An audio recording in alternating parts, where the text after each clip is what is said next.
Good afternoon, everyone. My name is Ying Wang. I'm a co-founder of StaRNA, and I'm also a chemistry professor at UNCW. As a matter of fact, that StaRNA is a spin-out company from my lab at UNCW, and it was born during the pandemic. It actually exists because of the pandemic. So it's already 3 years after, since the start of the pandemic. I still vividly remember at the beginning, back in 2020, we were so scared. My family and my wife, we wrote down the will and calling families in Chapel Hill to set up the arrangement. If something happened to us, who will take care of our 4-year daughter? So I believe the same thing happened to millions of families in the world during the pandemic. So we are fortunate coming out of the pandemic, healthy and doing all this great activity now, partially or greatly thanks to this RNA vaccine.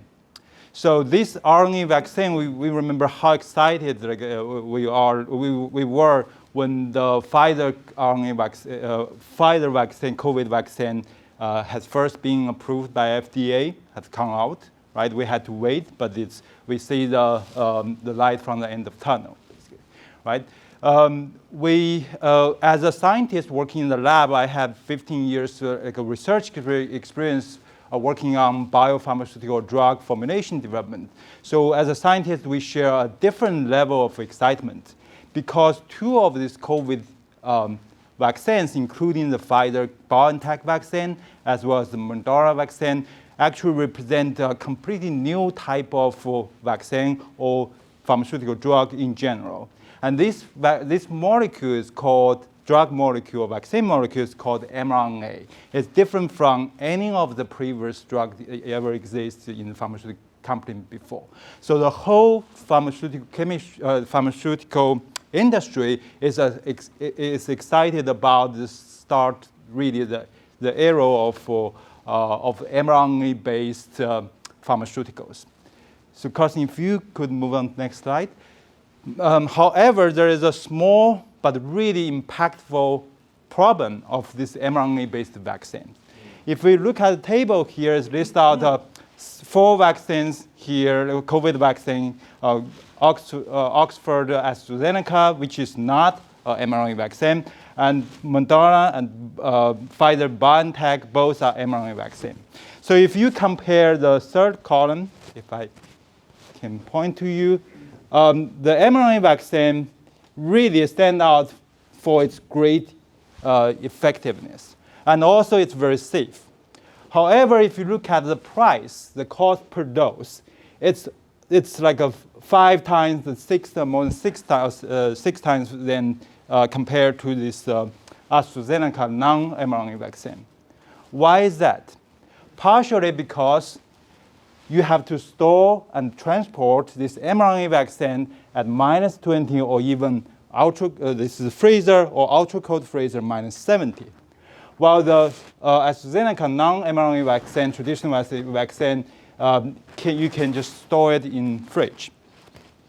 So this small problem have a huge impact to the future of mRNA-based vaccine. Next slide, please. Apparently, because this instability of this mRNA, we just mentioned, it has to be stored at very low temperature in this kind of a freezer farm. And these are huge, very big, like a football field size. And these cost money, right? Each freezer will cost around $10,000, and you also need to pay utility to run it, about $1,000 per freezer. And this football field size freezer farm, you can imagine how many freezers it can hold there. So it's expensive. So the cold chain cost is expensive. But even more, if you think about the instability when you actually distribute the vaccine, the nurse have to open it, give it to the patient, and then the unused vaccine, we probably heard of on the news, has to be used right away. Otherwise, because of the instability, it just went bad, right? Go bad. So because of this, just in the United States, between the December of 2020, when the Pfizer vaccine just come out, to May 2021, just in the United States, there were more than 82 million doses of this COVID vaccine has been wasted, just wasted. And you can times the $30 or $20 per dose. That's how much money has been wasted, and also how many lives this vaccine can save, right? And also because if you do this little comparison of how AstraZeneca, Oxford AstraZeneca non-mRNA vaccine, it has been used in 174 countries. While the Pfizer vaccine, even though Pfizer is a very big company, they have all these resources, it only reached 100, a little bit over half of these countries. Why is that? Partially because this instability. Many of the countries do not have this well-established cold chain infrastructure, right? So this limits the market size of this COVID vaccine, mRNA vaccine, and also in the future, all kinds of other mRNA-based vaccine and pharmaceuticals will be coming, right, in the next 10 or 20 years. Next one.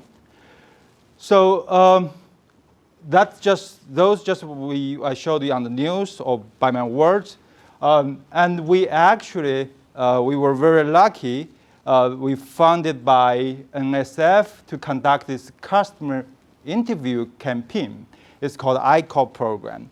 And during this ICOP program, so far we have talked to more than 120 customers. Those people are decision makers in pharmaceutical companies, or drug developer, formulation scientists in pharmaceutical companies, or like nurse or pharmacist in pharmacies. So we had very interesting conversation with them. They told us all the different aspects of this, this vaccination distribution or the whole story. But these different people, they share the one common voice is that mRNA instability is #1 problem for this mRNA-based pharmaceutical vaccine pharmaceutical industry, right? So this is just 5 examples of people we have talked, provide this feedback to us. So, next. So StaRNA. StaRNA, we have developed unique solutions to this problem. So we were able to making this pack this mRNA vaccines into these little droplets. This is under microscope. They're very small droplets, but you can pack a lot of mRNA molecules inside, and they are very stable. And you can see that these droplets-based formulations are stable at room temperature for more than 2 weeks in our preliminary study, and we are still conducting the ongoing research to extend this. And in comparison, the current mRNA vaccine at room temperature, at best, it can last for overnight 12 hours, or as short as just 6 hours.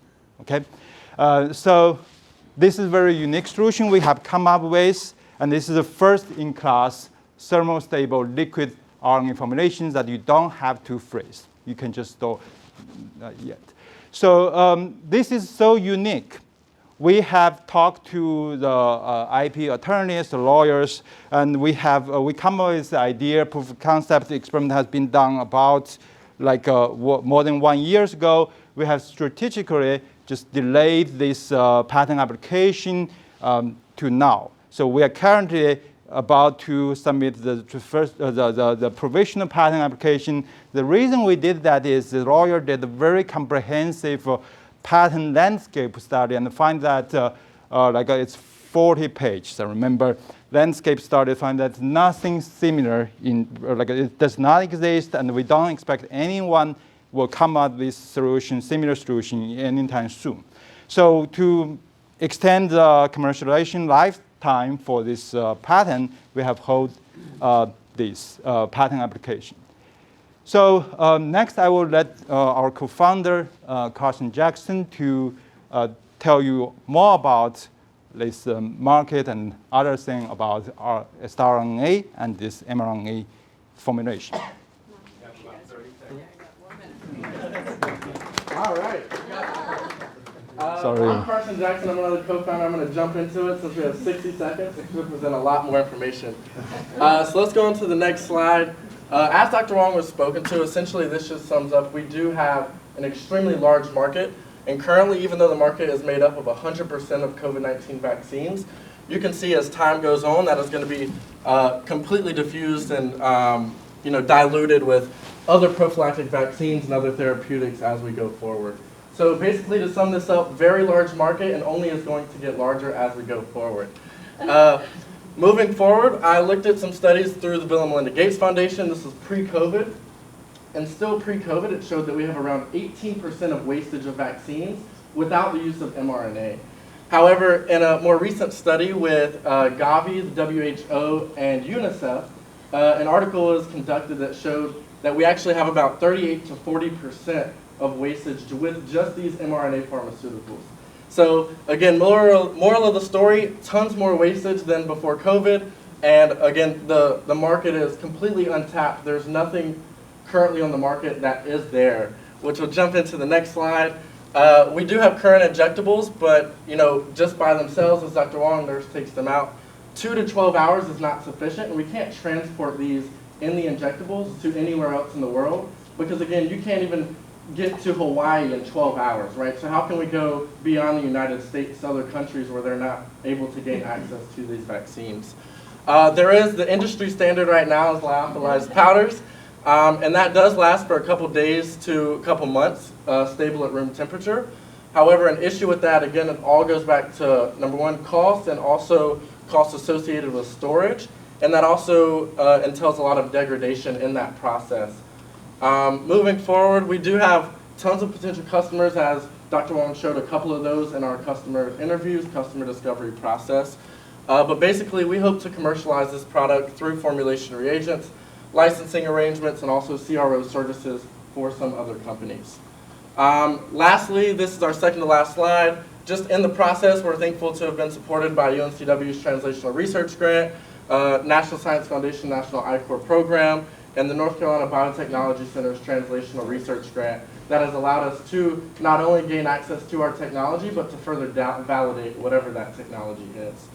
Last slide, this is our team. This is Dr. Wong, myself, and Harrison back there in the back. And so we really make up we're young, but we make up really the scientific background of how this discovery came about. But thankfully, we're also advised by primary business advisor Paul Amazine, who has had exits and a lot of business experience. We have an industry advisor, Jingtao Zhang, who is a part of a major pharmaceutical company, who's able to advise us on what potential arrangements with these major biopharmaceutical companies look like going forward. And last but not least, good-looking man there in the back, Sam McCall. He acts as a business and scientific advisor. So whenever we need help in any of these areas, we do have people to help answer the questions we have, and we have people to help connect us to people like you. So again, this is StaRNA. Thank you so much. Sorry I had to rush it.